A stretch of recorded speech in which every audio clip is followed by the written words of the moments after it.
मैंने प्यार तुम्ही से किया है, मैंने दिल भी तुम्ही को दिया है।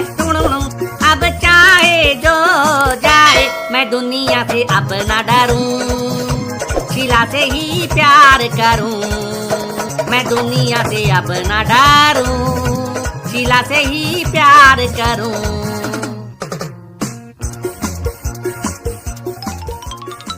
ये क्लास में गला फाड़ फाड़ कर शोर क्यों मचा रहे हो? लगता है जैसे चिड़िया घर से किसी सियार को लाकर यहाँ क्लासरूम में छोड़ दिया है। सर, कोरोना के कारण 2 साल बाद हमें स्कूल आने का मौका मिला है, इसीलिए हम अपनी आवाज चेक कर रहे हैं कि कहीं गुम तो नहीं हो गई। क्या घर में बोलने पर पाबंदी लगी थी क्या, जो आज आते ही आसमान सिर पर उठा रखे हो? नहीं सर, बोलने पर नहीं, लेकिन चीखने चिल्लाने पर जरूर पाबंदी थी। हाँ तर, हम घर में चीख नहीं सकते थे ना, इसलिए आज क्लास में आकर अपनी भड़ास निकाल रहे हैं। तो इतना जोर से चिल्लाओगे? अरे सर, क्या पता इतने दिनों में हमारी आवाज बैठ गई हो, इसीलिए उसे उठाने की कोशिश कर रहे हैं। तर, हम यही तय कर रहे हैं कि कहीं हमारा गला तिल्लाना तो भूल नहीं गया। हैं? ये तो गजबे बात बता रहे हो। सर, ये बस बहाने बना रहे हैं। मैं भी तो स्कूल नहीं आ रही थी, मैं कहाँ शोर कर रही हूँ। तुम शोर करके भी क्या कर लोगी? जोर से बोलोगी तो लगेगा जैसे चूहिया दहाड़ रही हो। अपनी शक्ल देखिए, गली के कलवा कुत्ते से भी बुरा है। तुम जो इतना मेकअप करके खुद को ऐश्वर्या राय समझ रही हो, जाकर आईना देख लो, मुर्गिया चक वाली चुड़ैल लग रही हो। मैं चुड़ैल लगती हूँ? पूछ रही हो या बता रही हो? अभी बताती हूँ।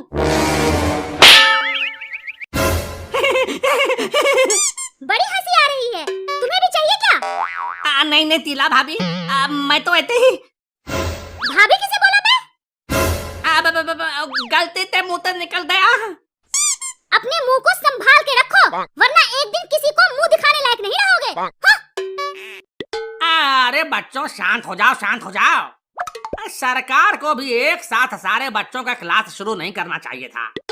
2 साल से माँ बाप के सताए बच्चे एक साथ आएंगे तो ये सब तो होगा ही। मैं वो सब कुछ नहीं जानती, आज राजू को सजा देनी ही पड़ेगी। मैं तो तुम्हारे लिए हर सजा भुगतने को तैयार हूँ जाने मन, लेकिन पहले ये बताओ मजा कब दोगी? रजवा, मुंह बंद रख, नहीं तो आज घुसेड़ दिए जाओगे। मैं क्या रद्दी हूँ, कबाड़ हूँ जो घुसेड़ दिया जाऊंगा? अगर नहीं शांत हुए तो आज बेटा ये शौक भी पूरा कर ही दूंगा। मैंने भी 2 साल से किसी को धोया नहीं है। अच्छा बच्चों, अब हम पढ़ाई शुरू करते हैं। हाँ सर, शुरू कीजिए। आज बहुत दिनों बाद स्कूल में बैठी हूँ, बहुत अच्छा लग रहा है। बगल में आम का बागीचा है, वहाँ चलकर मेरे साथ बैठो और मजा आएगा। पढ़ाई लिखाई में 0, अब बकैती में नंबर 1। मेरी बकैती के कारण ही ये क्लास चल रहा है। लगता है तू आज ऐसे नहीं मानेगा। चल मेरे सवाल का जवाब दे। मैं क्यों दूं? सवाल आपका है तो आप ही जवाब दो ना, मुझे दूसरों के सवाल का जवाब देने में कोई इंटरेस्ट नहीं है। अबे मैं पढ़ाई की बात कर रहा हूँ। 2 साल से जब पढ़ाई ही नहीं हुई तो फिर कैसा सवाल और कैसा जवाब? अरे पढ़ाई तो हुई थी ना, पूरे साल ऑनलाइन पढ़ाई हुई है, तो सवाल भी ऑनलाइन ही पूछ लेना। जब हम घर चले जाएंगे फिर सवाल पूछना। बेटा वो सब नहीं चलेगा, सवाल का जवाब तो यहीं देना होगा, घंटा देना होगा। ये कैसी बात कर रहा है बे? देखो सर, हमने ऑनलाइन में पढ़ाई लिखाई तो घंटा किया, अब अगर आप सवाल पूछोगे तो आपको घंटा ही मिलेगा ना। क्या? लेकिन तुम लोग क्लास अटेंड तो करते ही थे। बस अटेंड ही करते थे, बाकी अपने दोस्तों से चैट होती रहती थी। हाँ तल, क्लास के बहाने मोबाइल और इंटरनेट मिल जाता था, हम गेम खेलते रहते थे। हैं? इसका मतलब मैं जो कहता था वो कोई नहीं सुनता था। वो तो यहाँ भी कोई नहीं सुनता है। नहीं सर, मैं तो पढ़ाई करती थी। तो ठीक है, तुम ही सर के सवाल का जवाब दे दो। हाँ सर, आप मुझसे पूछो, मैं इनकी तरह गवार नहीं हूँ। ठीक है शीला बेटी, बताओ, विद्या ददाति विनयम, इसका मतलब क्या होता है?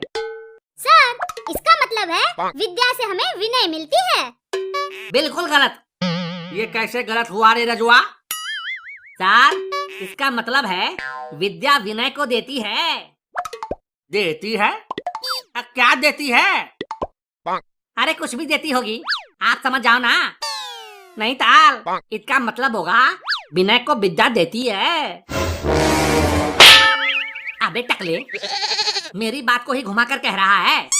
विद्या विनय को दे या विनय विद्या को दे, बात तो दोनों बराबर ही है। जैसे खरबूजे पर चाकू गिरे या चाकू पर खरबूजा, कटना तो खरबूजे को ही है। दोनों बराबर नहीं है।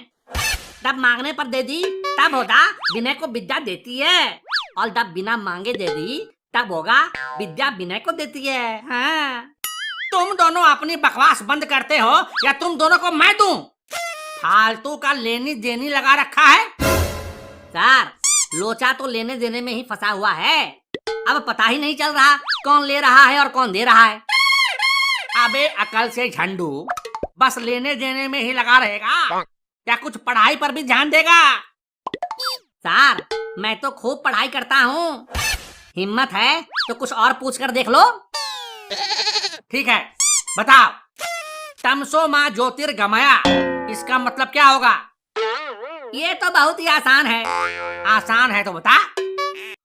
देखो सर, इस पंक्ति के माध्यम से कवि अपनी माँ से ये कहना चाह रहा है कि हे माँ, तुम सो जाओ, मैं अपनी गर्लफ्रेंड ज्योति से मिलने जा रहा हूँ। तम सो माँ ज्योतिर्गमया। एक भी सवाल का सही और सीधा जवाब नहीं देना है, खाली गोल गोल बकैती करना है। यही काम रह गया है तेरा। हाँ सर, बकैती करता हूँ, तरोताजा और सीधी सीधी बकैती करता हूँ। इसी से तो मैंने नाम और शोहरत पाई है। तो इसका मतलब तू मानेगा नहीं? एकदम नहीं सर। तो ये